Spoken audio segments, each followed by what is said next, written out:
नमस्कार, बहुत बहुत स्वागत है आपका। आप देख रहे हैं मनी मैटर्स फॉर विमेन। मैं हूं प्रियंका उपल। हर बार की तरह इस बार भी हमारी फीमेल व्यूवर्स के लिए खास है ये शो, ताकि उन्हें मिल सके एक सही दिशा अपनी फाइनेंशियल प्लानिंग करने की। आज हमारे साथ हैं जयंत पाय, सर्टिफाइड फाइनेंशियल प्लानर, आपके सभी सवालों के जवाब देने के लिए। जयंत जी, बहुत बहुत स्वागत है आपका। और हर बार की तरह शो में आपको आज की विमेन अचीवर से भी मिलाएंगे, लेकिन फिलहाल शो के सिलसिले को शुरू करते हैं, सवाल जवाब के सिलसिले को शुरू करते हैं। अगर आप भी अपना सवाल हमारे शो में भेजना चाहते हैं, इस शो में पार्टिसिपेट करना चाहते हैं, तो आप अपना सवाल हमें एसएमएस के जरिए या फिर ईमेल के जरिए भेज सकते हैं।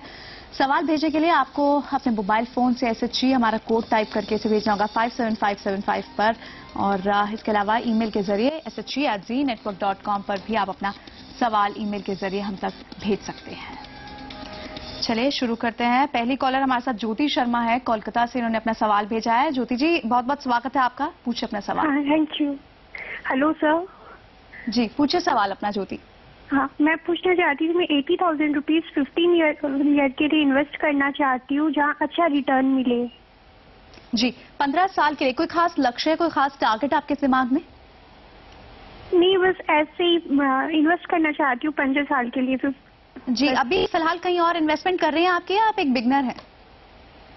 नहीं, बस और कहीं नहीं कर रही हूँ, बस वहीं से स्टार्ट करना चाहती हूँ। चलिए ज्योति जी, अपना लक्ष्य तो नहीं निर्धारित किया है, कोई टारगेट तो नहीं, लेकिन 80,000 रुपए निवेश करना चाहती हैं 15 साल के लिए, तो लॉन्ग टर्म का विजन है इनका। जयंत जी, क्या सजेस्ट करेंगे इन्हें? ज्योति जी, यूजुअली मैं बिगिनर्स को ये बोलता हूँ कि वो बैलेंस फंड्स के थ्रू इन्वेस्ट करें, लेकिन क्योंकि आपका लक्ष्य काफ़ी लंबा है, तो मुझे लग रहा है आप डायरेक्टली इक्विटी फंड्स में इन्वेस्ट करना शुरू कर सकते हो। तो ये आपका जो 80,000 है, अगर आप 10,000 के इंस्टॉलमेंट्स में इनको डिवाइड करें और मंथली SIPs के थ्रू आप इक्विटी फंड्स में डालें तो बेहतर रहेगा। और मेरी राय यह है कि आप बेंचमार्क CNX 500 में 5,000 पर मंथ से शुरू कर सकते हो। और सेकेंड फंड है फिडेलिटी इक्विटी फंड, जो एक कंजर्वेटिवली मैनेज फंड है। तो ये दोनों में आप शुरू कर सकते हो, और every 2 years you should review your portfolio.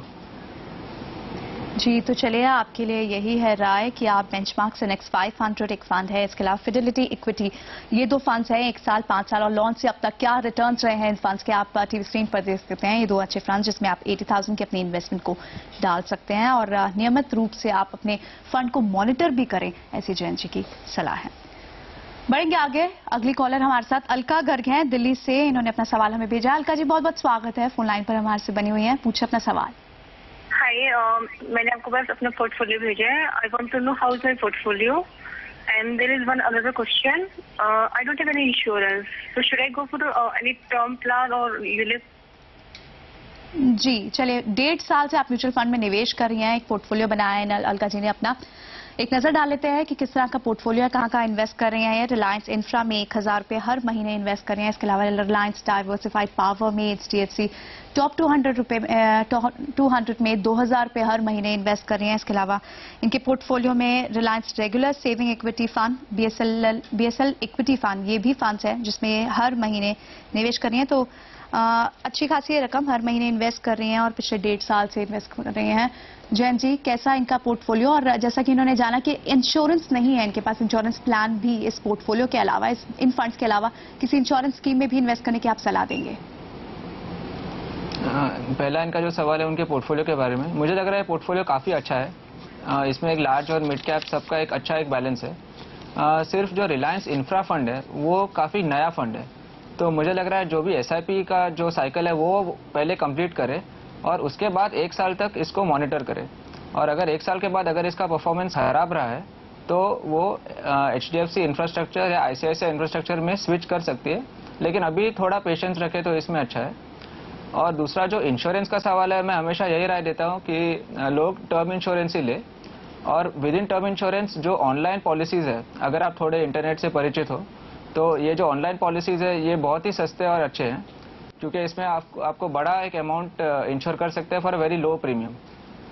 तो जो 2 अच्छे प्लान इसमें है, एक है रेलिगेयर का आई टर्म प्लान और दूसरा ICICI प्रूडेंशियल का आई प्रोटेक्ट। तो ये दोनों आप चेक कर सकते हो। चलिए, तो ऑनलाइन पॉलिसीज आप ले सकते हैं, रेलिगेयर की और ICICI प्रूडेंशियल का आप इंश्योरेंस का प्लान ले सकते हैं। उम्मीद है आपको आपके सवाल का जवाब मिल गया होगा। बढ़ेंगे आगे। प्रिया जिंदल गाजियाबाद से हमारी अगली कॉलर हमसे फोन लाइन पर बनी हुई है। प्रिया जी, बहुत बहुत स्वागत है आपका, पूछे अपना सवाल।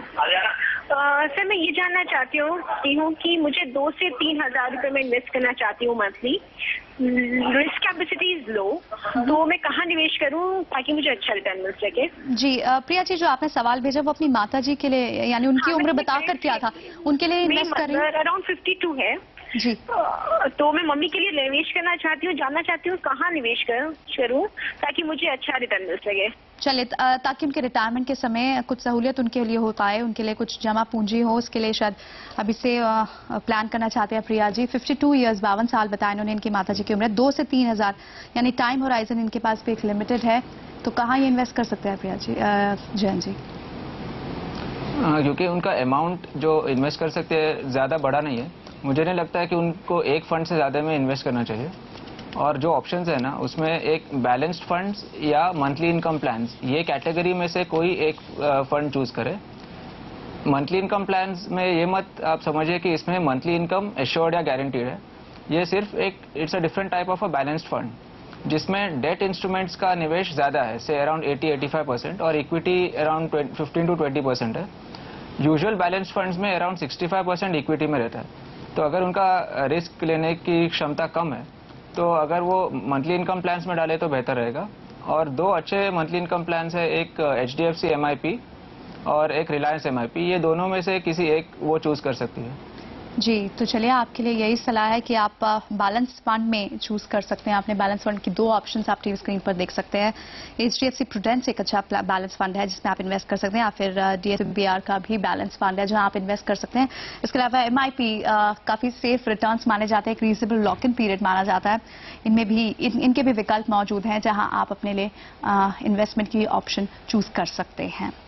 और इसके साथ फिलहाल वक्त एक छोटे से ब्रेक का है। सवाल जवाब की सिलसिला जारी रहेगा, लेकिन वक्त एक छोटे से ब्रेक का है।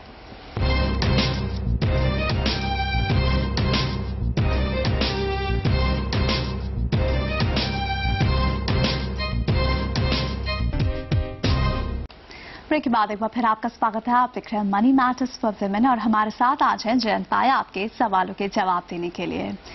बढ़ते हैं आगे, अगली कॉलर है रुचिका मित्तल, दिल्ली से इन्होंने अपना सवाल हमें भेजा है। रुचिका जी, बहुत बहुत स्वागत है आपका, पूछिए अपना सवाल। Thank you ma'am. मैम मुझे पूछना है कि मेरी डॉटर 4 months की है, अगर मुझे 50 लाख रुपीस चाहिए 21 ईयर्स बाद जी, तो आप बताएंगे मुझे कितना इन्वेस्ट करना चाहिए और किसमें? जी, 50 लाख रुपए लग रहा है। आप उनकी शादी के लिए कुछ प्लान या हायर एजुकेशन के लिए इन्वेस्टमेंट की सोच रहे हैं, क्या यही आपका टारगेट? जी, कहीं और इन्वेस्ट करते हैं आप रुचिका जी, या अभी फर्स्ट टाइम यानी बिगनर हैं आप? नहीं, अभी डॉटर के लिए तो मैंने कहीं भी इन्वेस्ट नहीं करा है, तो मुझे बिगनिंग ही करनी है उसकी इन्वेस्टमेंट। चले, टाइम होराइजन इनका 21 साल है और 50 लाख रुपए एक बहुत फिक्स टारगेट इन्होंने अपने माइंड में रखा हुआ है जयंत जी। तो यानी यहाँ से प्लानिंग भी बहुत इनको डेडिकेटेडली सोचकर करनी होगी। हाँ, क्योंकि इनका लक्ष्य बहुत ही लंबा है, तो मुझे लग रहा है कि इक्विटी फंड्स ही इनके लिए बेहतर रहेंगे। भले ही उन्होंने ज़्यादा इन्वेस्ट किया नहीं होगा इक्विटी में, लेकिन अगर उनको थोड़ा पेशेंस है तो वो इसमें कर सकते हैं, क्योंकि शॉर्ट टर्म में इक्विटी फंड्स काफ़ी वॉलेटाइल होते हैं। लेकिन इनका जो लक्ष्य है 21 ईयर्स, तो अगर वो टिके रहे इसमें और अगर वो रेगुलरली और डिसिप्लिन तरीके से इन्वेस्ट करे तो मुझे लग रहा है कि उनको लॉस होने का चांस बहुत ही कम है। और इनका जो 50 लाख का जो टारगेट है, मैंने एक सिंपल कैलकुलेशन किया है कि अगर वो सिर्फ 10% पर एनम का भी रिटर्न अगर कमाए तभी भी उनको सिर्फ महीने के 6,500 हजार का निवेश करना पड़ेगा, which is I don't think a very big amount, you know. तो और ये जो 6,500 है, अगर वो बेंचमार्क CNX 500 में अराउंड 3,500 डाले जी, और एक IDFC प्रीमियर इक्विटी जो एक मिड कैप ओरिएंटेड फंड है, इसमें अगर 3,000 का निवेश करे और हर एक या 2 साल में वो पोर्टफोलियो का रिव्यू करे, तो I am confident that she will achieve her target. चलिए, आपको हर महीने 6,500 रुपए निवेश करने होंगे, तभी जाकर आप 21 साल बाद अपने इस टारगेट को अचीव कर पाएंगे। बढ़ेंगे आगे, एक और पोर्टफोलियो पे राय मांगी हमारी अगली कॉलर शिल्पा चेतन है, इन्होंने पुणे से हमें अपना सवाल भेजा है। फोन लाइन पर इस वक्त हमारे साथ हैं। शिल्पा जी, पूछिए अपना सवाल। नमस्कार। मुझे एक्चुअली ये पूछना था कि मेरा जो पोर्टफोलियो है वो कैसा है ओवरऑल, और on top of that I want to invest more 50,000 yearly, तो वो कैसा रहेगा, मतलब तो ठीक है मुझे इन्वेस्ट करने के लिए, और अगर ठीक है तो मैं कहाँ पे इन्वेस्ट करूँ? जी, यानी एडिशनल इन्वेस्टमेंट आप 50,000 रुपए सालाना करना चाहती हैं अगले 15 सालों के लिए? हाँ, इस पोर्टफोलियो के हाँ। अलावा। चलिए, आपकी एज जान सकते हैं शिल्पा जी? 28। चलिए, बहुत अच्छा ये सवाल हमें भेजा है शिल्पा जी ने। 28 इयर्स की हैं और इतनी कम उम्र में एक अच्छा खासा पोर्टफोलियो तो इन्होंने बनाए रखा है जयंत जी, और साथ में और एडिशनल इन्वेस्टमेंट का भी सोच रही है। ऐसी ही कोशिश हम इनकरेज करने की कर रहे हैं अपने और व्यूवर्स को भी। फिलहाल इनके पोर्टफोलियो को देखते हुए क्या आप राय देंगे? मैंने देखा है कि इनके पोर्टफोलियो में ज़्यादातर इंश्योरेंस प्लान्स हैं और बहुत अलग अलग टाइप्स के प्लान्स हैं, which includes endowment, money back, pension plan, ULIPs. तो मुझे लग रहा है ये बहुत ही कॉम्प्लिकेटेड पोर्टफोलियो है, और उनका एज देख के मुझे नहीं लग रहा है कि वैसे भी उनको ज़्यादा इंश्योरेंस की ज़रूरत है। तो मेरी ये राय रहेगी कि पहले तो ये अराउंड 1.5 लाख इसमें डाल रहे हैं, ये सभी प्लान्स में अराउंड 1.5 लाख पर साल डाल रहे हैं। तो मुझे लग रहा है कि पहले ये सभी पॉलिसीज़ को फुल्ली पेड अप में कन्वर्ट करें। तो फुल्ली पेड अप मतलब आज के बाद अगर वो कोई प्रीमियम न दे तो भी ये पॉलिसी जो आजकल जो अमाउंट है इंश्योरेंस का वो लॉक हो जाएगा, और वो जो भी पॉलिसी का मैच्योरिटी वहां तक रखे। So if it is the next 5-10 years whatever, that policy will continue but you did not make any further premium payments. जी, तो ये जो 1.5 लाख है वो भी आप मुझे लग रहा है कि इक्विटी फंड्स में डाल सकते हो। बट प्लस ये जो 50,000 जो उन्होंने एडिशनल पूछा है जी, ये पहली अगर वो एक साल दैट इज डिवाइड बाय 12 करे, सो 50,000 डिवाइड बाय 12 तो अराउंड 4,200 वो पर मंथ डाल सकती है। उसमें से 2,100 बेंचमार्क CNX 500 में डाल सकती है, और बैलेंस 2,100 DSP इक्विटी फंड में डाल सकती है। जी। चलिए, तो बहुत ज़रूरी है शिल्पा जी कि आप अपने पोर्टफोलियो को तो बनाएं, लेकिन एक एक्सपर्ट गाइडेंस के अंडर ही एक अपना पोर्टफोलियो बनाएं। एक डाइवर्सिफाइड पोर्टफोलियो होनी बहुत ज़रूरी है। उम्मीद है आपको आपके सवाल का जवाब मिल गया होगा। इसी के साथ समय की कमी के कारण आज बस इतने ही कॉल ले पाएंगे। जयंत जी, बहुत बहुत शुक्रिया इन सवालों के जवाब देने के लिए, आज शो में हमारे साथ बने रहने के लिए शुक्रिया। और इसी के साथ फिलहाल वक्त एक ब्रेक का, लेकिन ब्रेक पर जाने से पहले आपको एक बार फिर बता दें कि अगर आप भी इस शो में पार्टिसिपेट करना चाहते हैं, अपना सवाल हम तक भेजना चाहते हैं, तो तरीका बेहद आसान है। आपको करना होगा हमें SMS अपना सवाल लिखें, इसके आगे भेजें SHG हमारा कोड, और इसे भेजें 57575 पर, या फिर ईमेल के जरिए भी आप अपना सवाल हम तक भेज सकते हैं। SHG@Zeenetwork.com पर आप अपना सवाल हमें लिखें, अपनी पूरी कॉन्टैक्ट डिटेल्स, अपना फोन नंबर जरूर लिखें और हमें भेज दें। और वक्त एक छोटे से ब्रेक का है, जल्द वापस हाजिर होते हैं।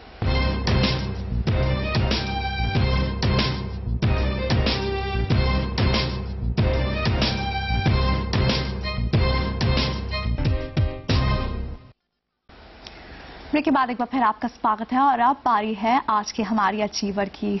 और आज के अचीवर हैं वो शख्सियत जो 40 सालों से राजनीति की दुनिया में काम कर रही हैं। हम बात कर रहे हैं अंबिका सोनी की, जो पहले एक IFS ऑफिसर बनना चाहती थी, लेकिन किस्मत ने इन्हें एक पॉलिटिशियन बना दिया। Information and broadcasting minister Ambika Soni ने पॉलिटिक्स में कदम कब और कैसे रखा, आइए देखते हैं एक नजर इनके सफर पर।